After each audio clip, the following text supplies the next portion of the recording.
அடுத்த தாம்பரம் அகர்வால் கண் மருத்துவமனையில் ஒளிவிலகல் பிள்ளைகளுக்கான சிகிச்சைக்கு அதிநவீன தொழில்நுட்பங்கள் அறிமுக விழா நடைபெற்றது.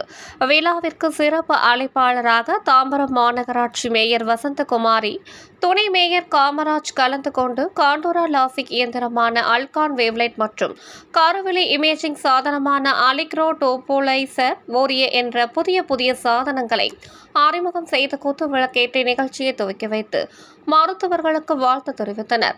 நிகழ்ச்சியில் அகர்வால் கண் மருத்துவமனையின் பிராந்திய தலைவர் ஸ்ரீனிவாச ராவ், முதுநிலை கண் மருத்துவ நிபுணர் டாக்டர் உமாதேவி ஜெயவேலு கலந்து கொண்டு பேசுகையில், கண்ணில் ஏற்படும் குறைகளான கிட்ட பார்வை, தூர பார்வை மற்றும் கேட்ராக் உள்ளிட்ட குறைகளையும் நவீன தொழில்நுட்பங்களை பயன்படுத்தி சிறந்த முறையில் கண் குறைபாடுகளை சரி செய்யலாம் எனவும், எங்கள் கண் மருத்துவமனை சென்னையில் 20 இடங்களில் உள்ளது.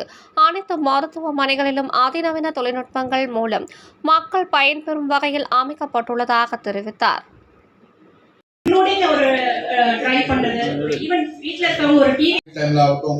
டிவி பார்க்கறது, ஃபோன் பார்க்கறது, நம்ம இதில் மக்கள்கிட்ட யூசேஜ் ஜாஸ்தியாகிறதுனால கண்ணாடி பவரும் டிபெண்டன்ஸ் ஜாஸ்தி ஆயிடுச்சு.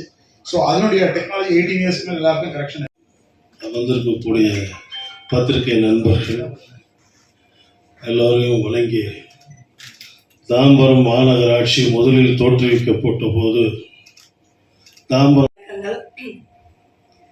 ஆக்சுவலாக வந்து ரொம்ப சந்தோஷமா இருக்கு. இதை நாங்கள் 2 பேரும் சேர்ந்து இன்னைக்கு ஓப்பன் பண்ணி வச்சிருக்கிறது. ஏன்னா நம்மளோட தாம்பரம் சுற்றுவட்டார பகுதியில் உள்ள மக்களுக்கு இது